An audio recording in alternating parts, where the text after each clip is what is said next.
नमस्कार दोस्तों, एक बार फिर से आप लोगों का स्वागत है आपके मन पसंदीदा प्रोग्राम बात मुद्दे की। सबसे पहले मैं आप लोगों से क्षमा चाहूँगी कि मैं इन दिनों आप लोगों के बीच भोजपुरी इंडस्ट्री से जुड़ी खबरें ज़्यादातर साझा नहीं कर पा रही हूँ, क्योंकि मैं आप तक खबर पहुँचाने की सही और सटीक माध्यम ढूंढने की कोशिश कर रही हूँ। चलिए आज बात करते हैं बात मुद्दे की।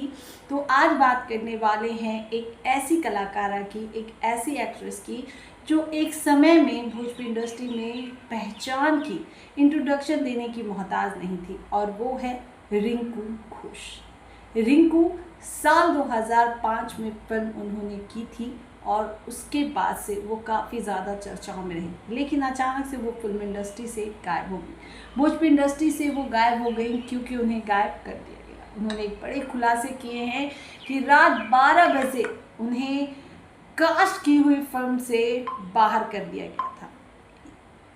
मुद्दा ये नहीं है कि उन्हें फिल्म से बाहर किया गया, मुद्दा ये है कि क्यों आखिरकार हीरोइंस के साथ भोजपुरी इंडस्ट्री में या और भी इंडस्ट्री में होते हैं।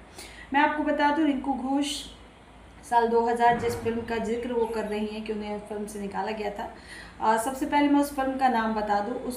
वो फिल्म जो है जिसके लिए काफ़ी ज़्यादा रिंकू जो है वो चर्चाओं में रही और काफ़ी ज़्यादा उन्हें बुरा भी लगा कि उन्हें अचानक से फिल्म से ऐसे कैसे निकाल दिया। वो फिल्म साल 2000 में आई थी, धरती पुत्र।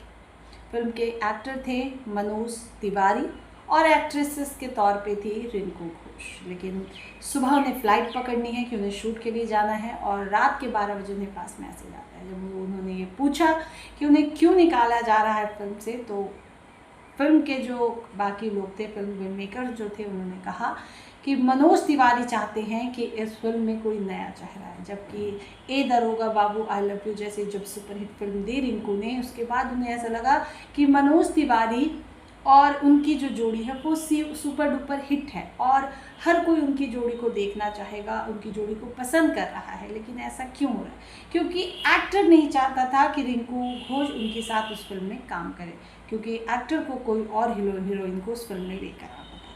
क्या ये सिर्फ भोजपुरी इंडस्ट्री में ऐसा होता है? जी नहीं, ये बॉलीवुड में भी होता है, साउथ में भी होता है और तमाम इंडस्ट्रीज़ में भी होता है। ये खुद रिंकू ने इंटरव्यू में इस बात का खुलासा भी किया है कि ये हर इंडस्ट्री में होता है, लेकिन ऐसा नहीं होना चाहिए।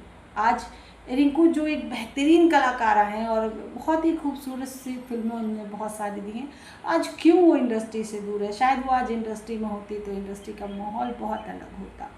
तो वो देखा जाए तो कहीं ना कहीं रिंकू का भोजपुरी इंडस्ट्री से दूर जाने का एक कारण ये भी है, और दूसरा कारण ये था कि भोजपुरी इंडस्ट्री में अब फिल्में बनने लगी थी टॉपिक पे नहीं, लोगों के शक्ल सूरत और मर्जी पर, जिस वजह से भी रिंकू ने फिल्म इंडस्ट्री को दूर कहा, भोजपुरी इंडस्ट्री को टाटा बाय बाय कह दिया। आपकी क्या राय है? आप हमें ज़रूर बताइए। क्या रिंकू को दोबारा से एक बार फिर से खुद को मौका देना चाहिए भोजपुरी इंडस्ट्री में? क्या भोजपुरी इंडस्ट्री को रिंकू घोष को एक बार फिर से उस जगह पर, उस माहौल में उन्हें लेके आने की ज़रूरत है?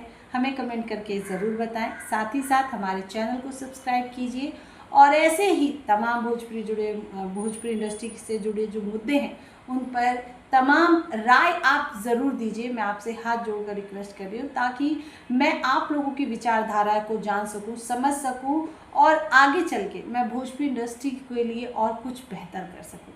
तब तक के लिए मुझे दीजिए इजाज़त। नमस्कार।